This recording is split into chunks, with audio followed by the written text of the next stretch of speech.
the moment, and all eyes are going to be on only one person really from Team USA. That person is, of course, Simone Biles, and that was the case over the course of last weekend when there's this kind of manic sense of attention on Biles in Paris. It's delighted to be joined by Juliet Macur of the New York Times, who is on the ground in France.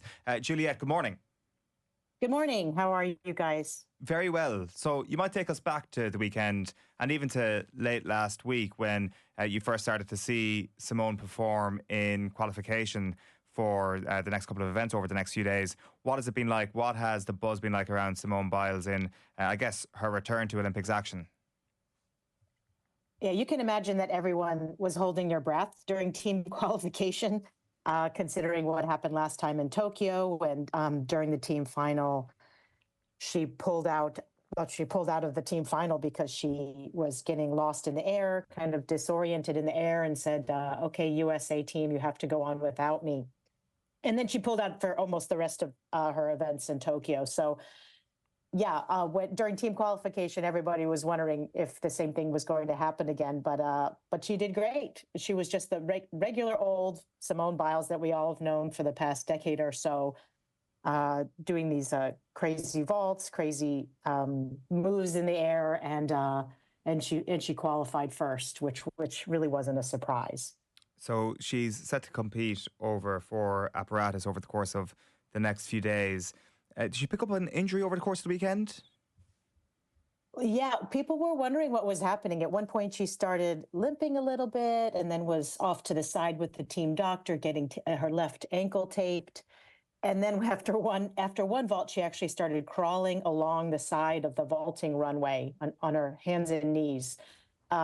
And she was kind of laughing a little bit, but the rest of us weren't laughing because we were wondering, like, you know, if she seriously injured herself. So she ended up getting up and limping around, but then went ahead and did one of the most difficult vaults in the world, the Yurchenko double pike vault that any slight mistake could result in the gymnast landing on her head and breaking her neck. So she was able to do that just fine, but she does have a little bit of pain or a little bit of an issue with her left calf that's been going on for the last couple weeks. So in my opinion, I don't think that's going to be a problem because she just wants to compete at this Olympics.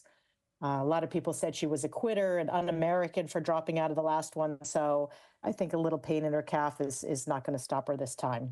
But I'm not a doctor, but that's what I think. I suspect it's like most gymnasts, very rarely are they ever competing for a long period of time with a clean bill of health. And even for Simone Biles, it's not just the last Olympics where she had her issues. Like if you go back to Rio, it turned out her toe was shattered in 5 places when she performed in the 2016 Olympic Games. So this has been a consistent thing, and I suspect it is something that most top gymnasts have to deal with from event to event.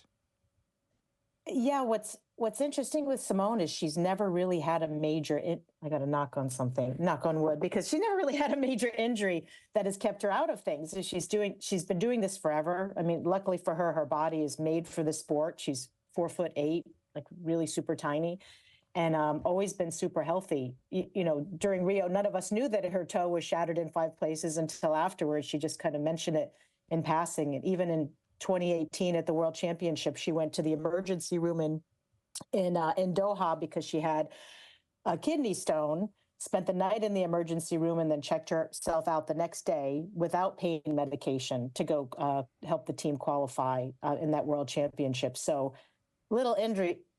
That's, kidney stones are quite painful, but these injuries don't seem to bother her very much. So hopefully this calf thing will just disappear and everything will just, be happily ever after this time. Since 2021 in Tokyo and the shock of the disappointment, what has Simone Biles done to ensure that, I guess, she's literally in a better headspace in Paris this time around? Yeah, I don't know if there's any ensuring about anything, which is she said she wanted people to know, she could show up at the gym today and have the same anxiety, panic attacks, and it all kind of come back. But she's tried to prepare herself as much as possible by going to therapy every week, every Thursday, no matter where she is in the world. She heads off to do her Zoom with her therapist to talk through some of these traumatic issues that she's had in her life. including being sexually abused by the former national team doctor Lawrence Nasser, who molested hundreds of girls and women, and she was one of them. And also, she went into foster care when she was a little girl with her siblings because her mother had substance abuse problems. So she's had a lot of trauma in her life that she never really addressed, as you should, on a consistent basis. And in Tokyo, there was nobody in the stands. She had no support from family who had been to every single event that she ever competed in. The stands were completely empty, and she really couldn't even talk to her then fiance or boyfriend on the phone because of the time difference between Tokyo and the United States. So this time, her family's going to be there. I think they have a contingent of 16 people with big sparkly Team Simone T-shirts. She'll know where they are in the stands. She's ready, at least as far as you can be, with a therapist and inspirational quotes beforehand and visualization beforehand of being on the beach in Belize. So she is ready as she can be. It just kind of depends, where her mind is when she walks in.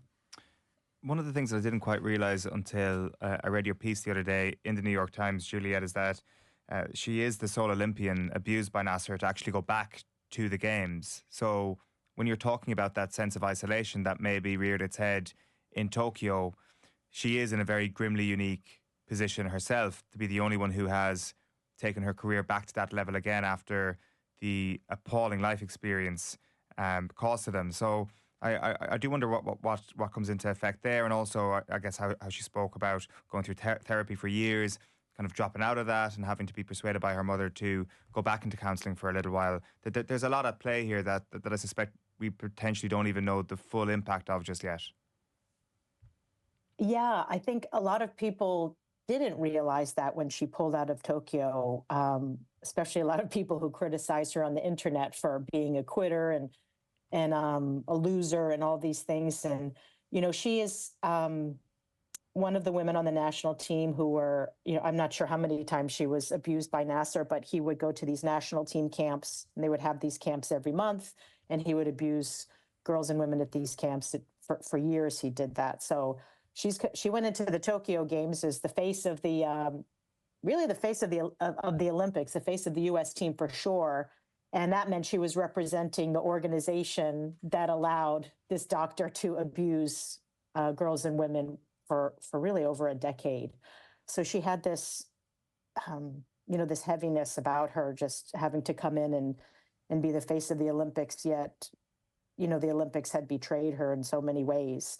And, that's hard. It's, she's, not only is she doing the hardest moves in the sport, moves that likely women will never do again. I mean, I guess we'll see in the coming years, but she's just like so perfectly made for the sport that she's able to do these crazy twists and turns in the air. And to do that, you need to be super focused. And, if you're if you're a sexual assault survivor, if you've gone through this trauma, it's hard to be focused, especially under the bright light. So she had a lot going on there. Without a support system of her family, that's really asking a lot of a person, much less somebody who is sort of tagged to be the gold medal savior of the games. So she had a lot going on, and I felt like most of her critics, all of her critics, didn't really understand what was going on in her head. To what extent is, well, the answer to this question is obviously massively. I was going to ask to what extent is she changing the culture of gymnastics? That goes without saying. But could you just explain some of the different facets that are at play here? Like, even when we kind of talk about Simone Biles, a lot of us would have seen, pictures that really brought out her personality down through the years, whether it's her eating pizzas or going out with her friends or whatever it may be, which seems like a jarring thing to say, but the level of control that gymnastic coaches would have liked to have had over young competitors down through the years really verged on the poisonous, if not crossing that line time and time again. So you've got that on one hand. You've got the fact that even something like her age is quite significant at this games. Like, she would become the oldest American woman to win an Olympic gold at the gymnastics at the age of just 27. Like, to what extent is this going to be a bit of a watershed moment for the freedoms, the life freedoms of young American gymnasts, and also the longevity of their careers? Right. Watching Simone on Instagram over the years, for me, I've been covering this for 20 years. It's completely shocking because not even that long ago, these gymnasts were afraid to even say anything because the old regime of Marta and Bella Caroli scared them into being completely silent. They never wanted to talk to the media because they were afraid of saying the wrong things. They really didn't have any life experiences outside of the gym, so they didn't really have anything to talk about anyway. They didn't know how to answer questions or didn't have any, didn't know what was going on in the world. But Simone, over the years, she's eating pizza on Instagram. She's having margaritas with her friends at her pool. At one point, she went throwing axes to one of these bars that you actually throw axes at a bullseye with her husband, which was, gymnasts don't, that's sort of the extreme of what gymnasts do not do.